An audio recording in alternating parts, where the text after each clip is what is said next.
Big boss Kannada season 12 ಈಗ 4 ವಾರ complete ಮಾಡಿದೆ. ಅಷ್ಟೇ ಅಲ್ಲದೆ ಈ ವಾರ ಅಂದರೆ 4ನೇ ವಾರ ಬಿಗ್ ಬಾಸ್ನ ಎಪಿಸೋಡ್ಗಳು ಹೇಗಿದ್ದು ದಯವಿಟ್ಟು ನಿಮ್ಮ ಅನಿಸಿಕೆಗಳನ್ನ ಕಾಮೆಂಟ್ ಮುಖಾಂತರ ತಿಳಿಸ್ಬೋದು. ಅಷ್ಟೇ ಅಲ್ಲದೆ ವೀಕ್ಷಕರೇ, ಈಗ ಕಿಚ್ಚನ ಪಂಚಾಯತ್ಗೆ ತುಂಬ ಜನ ವೆಯ್ಟ್ ಕೂಡ ಮಾಡ್ತಾ ಇದ್ದೀರಾ.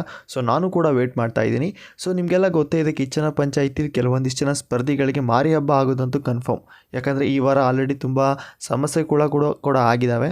ಸೊ ಈ ಒಂದು ಸಮಸ್ಯೆ ಅಂದರೆ ಈ ಒಂದು ಜಗಳದಲ್ಲಿ ಯಾರ ತಪ್ಪು ಯಾರ ಸರಿ ಅದರ ಬಗ್ಗೆ ಸಂಪೂರ್ಣ ಮಾಹಿತಿ ನಾವು ಕಿಚ್ಚನ ಪಂಚಾಯತಿಲಿ ಪಡ್ಕೋಬೋದು ಅಂತ ಕೂಡ ಹೇಳ್ಬೋದು. ಸೊ ಇಲ್ಲಿ ತಪ್ಪು ಮಾಡಿದವರಿಗೆ ಕಿಚ್ಚ ಸರಿಯಾಗಿ ಪಾಠ ಕೂಡ ಕಲಿಸ್ತಾರೆ ಅಂತ ಕೂಡ ಹೇಳ್ಬೋದು.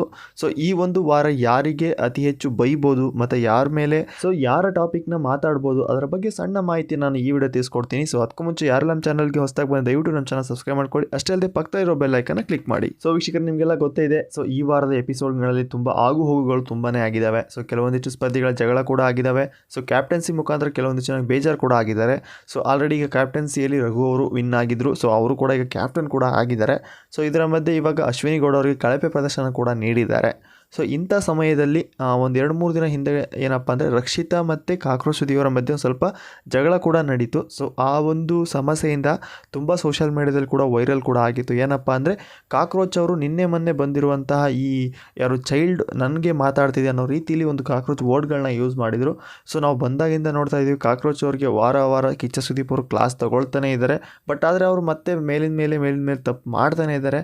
ಅಷ್ಟೇ ಅಲ್ಲದೆ ಲಾಸ್ಟ್ನೇ ವಾರ ಮೊದಲನೇ ಗ್ರ್ಯಾಂಡ್ ಫಿನಾಲೆ ವಿನ್ನರ್ ಕೂಡ ಆಗಿದ್ರು. ಸೊ ಈಗ ಮತ್ತೆ ಅವರಿಗೆ ಒಂದು ಜಂಬ ಬಂದಿದೆ ಅಂತ ಕೂಡ ಹೇಳ್ಬೋದು. ಯಾಕಪ್ಪ ಅಂದರೆ ಒಂದು ಕೆಲಸದ ವಿಚಾರ ಅಂದರೆ ಮನೆ ಕೆಲಸದ ವಿಚಾರಕ್ಕೋಸ್ಕರ ಎಲ್ಲ ಸ್ಪರ್ಧಿಗಳು ಕೂತ್ಕೊಂಡು ಡಿಸ್ಕಸ್ ಮಾಡೋ ಟೈಮಲ್ಲಿ ಸೊ ರಕ್ಷಿತಾ ವಿಚಾರದ ಬಗ್ಗೆ ಮಾತಾಡ್ತಾ ಇರ್ತಾರೆ.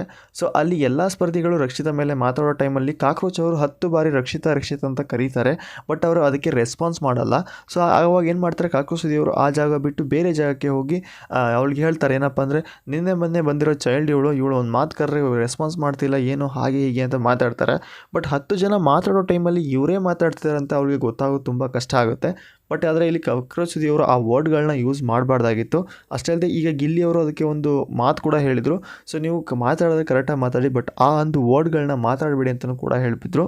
ಅಷ್ಟೇ ಅಲ್ಲದೆ ಈಗ ಕಾಕ್ರೋಚ್ ಸುದಿಯವರು ಆ ವರ್ಡ್ಗಳನ್ನ ಮಾತಾಡಿ ಸೊ ಆ ಟಾಪಿಕ್ನ ರಿಟರ್ನ್ ಮಾಡಿದ್ರು. ಏನಪ್ಪ ಅಂದರೆ ಆ ಟಾಪಿಕ್ನ ಮರೆಸಿ ಬೇರೆ ಟಾಪಿಕಲ್ಲಿ ಹೋಗ್ಬಿಟ್ರು. ಅದಾದ ಬಳಿಕ ಕೆಲವು ಸಮಯಗಳಂತ ಆದಮೇಲೆ ಸೊ ವಾಶ್ರೂಮಲ್ಲಿ ಬಂದುಬಿಟ್ಟು ಸೊ ರಕ್ಷಿತಾ ಅವರಿಗೆ ಪರ್ಸ್ನಲ್ ಆಗಿ ಸಾರಿ ಕೂಡ ಕೇಳ್ತಾರೆ. ಯಾಕಪ್ಪ ಅಂದರೆ ಕಿಚ್ಚನ ಪಂಚಾಯತಿಲಿ ನನಗೆ ಗ್ಯಾರಂಟಿ ಮಂಗಳಾರತಿ ಆಗೇ ಆಗುತ್ತೆ.